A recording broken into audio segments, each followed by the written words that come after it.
Ouais, quand je vous dis que we're all American, nous sommes tous américains, c'est pas pour déconner, c'est la vérité. Regardez par exemple l'entreprise néerlandaise ASML. C'est la plus grosse boîte tech en Europe. C'est celle qui fabrique des machines qui sert à fabriquer des puces. D'accord? C'est une pépite, cette entreprise. Eh bien, cette entreprise aujourd'hui s'est effondrée. Et oui, les amis, regardez-moi ça. Voilà. Alors, on était il y a quelques jours, on était à plus de 1000 euros et on est descendu à 870. Ouais, donc on a fait une chute de 15%. Et alors, vous allez me dire, mais pourquoi?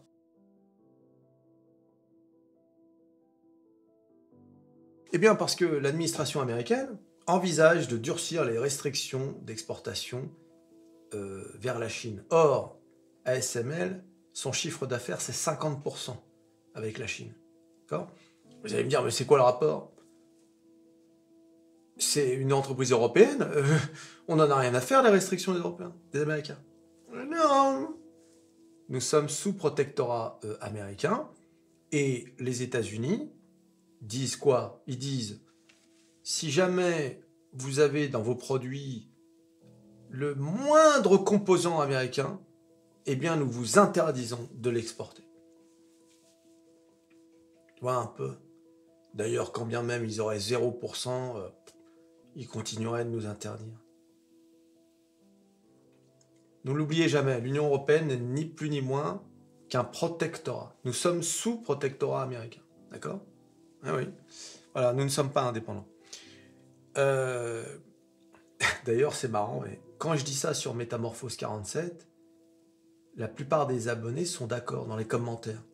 Mais quand je dis la même chose, we're all American, sur MetaTime, alors là, tu as dans les commentaires, alors des gens qui sont d'accord, et puis d'autres, bien sûr que oui, nous sommes souverains, la France est indépendante. Parle pour toi. Non, non, je parle pour toi aussi, moi. Un peu. Voilà. Donc, sur Métamorphose 47, il semble que les abonnés sont plus informés. Ou mieux informés, plutôt. Alors, bien évidemment, ça, c'est la première raison. La deuxième, c'est... il faut savoir qu'il y a déjà des restrictions. Donc, ça serait durcir les restrictions. La deuxième, ce sont les commentaires de Donald Trump. Et désormais, le marché fait très attention à ce qu'il dit, puisque, voilà, hein, les sondages, les nouveaux sondages d'après tentative d'assassinat, ils sont formels, hein, il va devenir président. En 4 mois, il y a plein de choses qui peuvent se passer, mais bon, dans l'esprit des marchés, c'est le prochain président. Donc tout ce qu'il dit maintenant est pris avec sérieux. Et donc, il a dit que désormais, Taïwan devrait payer pour la défense des États-Unis. Hein, parce que comme les États-Unis défendent les Taïwanais, hein, ils ont des bases militaires à droite à gauche, eh bien, Donald Trump dit désormais vous allez devoir payer. Mais il avait déjà fait la même chose avec les Européens pour l'OTAN. Hein, il avait dit vous devez mettre plus au pot. Les Européens, quoi? Et comment on va faire pour la sécurité sociale? Eh oui, les amis. Ouais, un peu. Eh oui. Ah bah c'est pour ça que Donald Trump, il n'y a pas beaucoup qui l'apprécient. Hein. Parmi l'establishment, hein, j'entends. Il a également dit que Taïwan accaparait 100% du marché des puces, du marché américain. Tu vois? Donc en gros, bah, tu sais comment il est, lui. Son principe, en fait, c'est...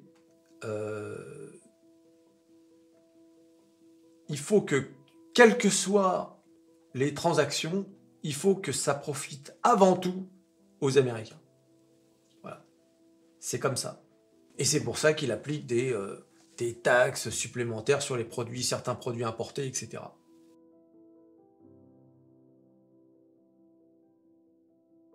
Alors bien évidemment, ça a un impact également sur Nvidia, puisqu'Nvidia, déjà, ils avaient souffert des premières restrictions. Et là, ils vont souffrir davantage. Donc c'est pour ça que le titre a également chuté.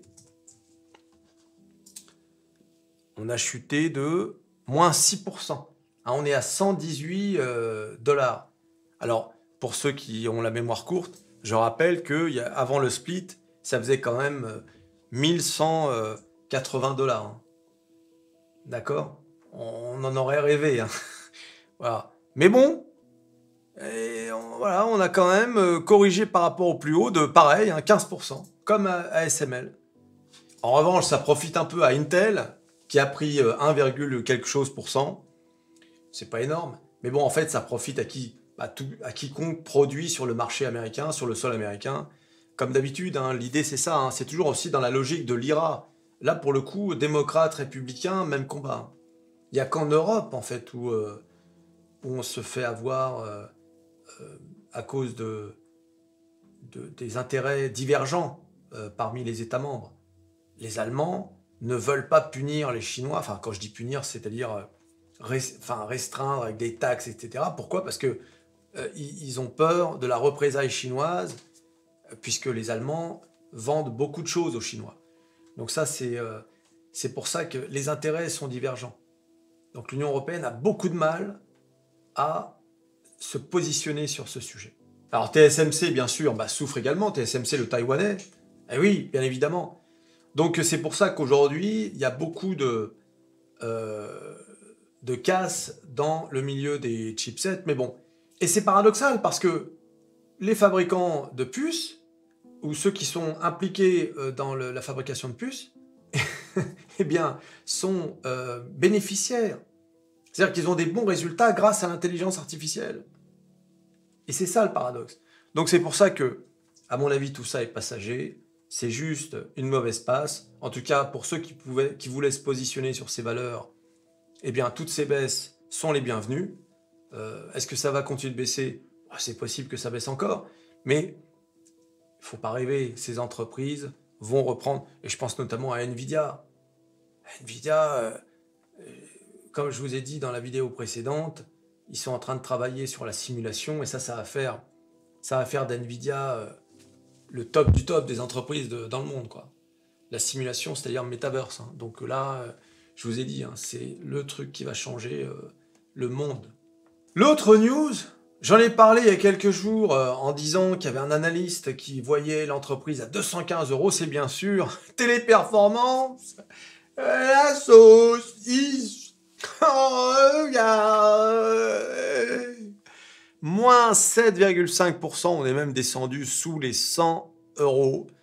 Regardez-moi ça. Alors pourquoi? Eh bien parce que Salesforce, hein, le concepteur de CRM, donc ce sont des services aux entreprises, a sorti une intelligence artificielle autonome pouvant justement faire office de assistance aux clients. Du coup, eh bien, c'est exactement ce qui s'était passé avec... j'ai oublié le nom. Une entreprise là, européenne, suédoise ou je sais plus, qui avait dit qu'elle avait trouvé une intelligence artificielle qui pouvait s'occuper du service client, et ça a fait chuter Téléperformance, mais pas de 7% à l'époque. Je crois que Téléperformance avait chuté de 30% sur 2 jours. Donc là c'est beaucoup moins. Et d'ailleurs, je vous dis, hein, le titre a quand même bien chuté jusqu'à 12% et remonté à 7%. Hein, donc voilà. Donc c'est plutôt rassurant. Ça veut dire que le marché s'est un peu repris dans la journée en se disant, bon, on va peut-être calmer le truc. AI, I like AI. I like to use ChatGPT. Tu l'as compris. Je viens d'imiter bien sûr le PDG de Téléperformance. Téléperformance, ils ont présenté une IA récemment. Donc, il ne faut pas qu'ils s'endorment sur leur laurier, hein, parce que sinon, c'est fini. Encore une fois, ils ne sont pas morts. On a besoin d'êtres humains, mais le marché sera sans pitié si jamais ils ne sont pas technologiquement à jour. En plus, les marchés, ils adorent ça. les entreprises un peu faibles, tu sais, très affaiblies, les vendeurs à découvert, ils adorent quand il y a des news qui leur permettent de justifier la vente à découvert. Ils adorent ça. C'est ça qui leur fait gagner de l'oseille. Ne l'oubliez jamais. Les vendeurs à découvert, ou les short sellers, guettent les mauvaises news, même si elles sont minimes, ils vont en faire des tonnes pour pouvoir vendre et entraîner avec eux les pleurniches et les OMA en tout genre pour pouvoir gagner de l'oseille. C'est comme ça que ça fonctionne. Parfois même, ils ont des complices journalistes, etc., qui amplifient une news plutôt neutre et qui tournent l'article de façon à ce que ce soit vu comme négatif. Ah oui. Donc, toujours faire attention à ça. Et malheureusement, Téléperformance est dans le viseur des vendeurs à découvert. Et oui, pour certains d'entre vous, ça peut paraître injuste, mais c'est comme ça. Il faut faire... Le marché est sans pitié. Le marché ne fait pas dans l'émotion, le marché n'en a rien à faire. Demain, Téléperformance peut monter au ciel, descendre dans les abîmes, ça n'a aucune importance. Ne tombez d'ailleurs jamais amoureux de vos actions. Le marché est sans pitié. Sans pitié. N'en voulez jamais au marché. Le marché est une chose. Voilà. D'accord ? Si tu fonces dans un arbre, tu vas pas t'en prendre à l'arbre. Et oui, les amis, tu vois, tu seras en colère, tu vas peut-être donner un coup de pied dans l'arbre, mais au final, tu sais très bien que c'est pas l'arbre qui est en faute. Tu t'abonnes, tu likes, tu partages, tu cliques sur à peu près tout ce qui peut cliquer. Les fabricants de puces, à la peine, Téléperformance, la saucisse. Et on se revoit à la prochaine vidéo. Allez, salut.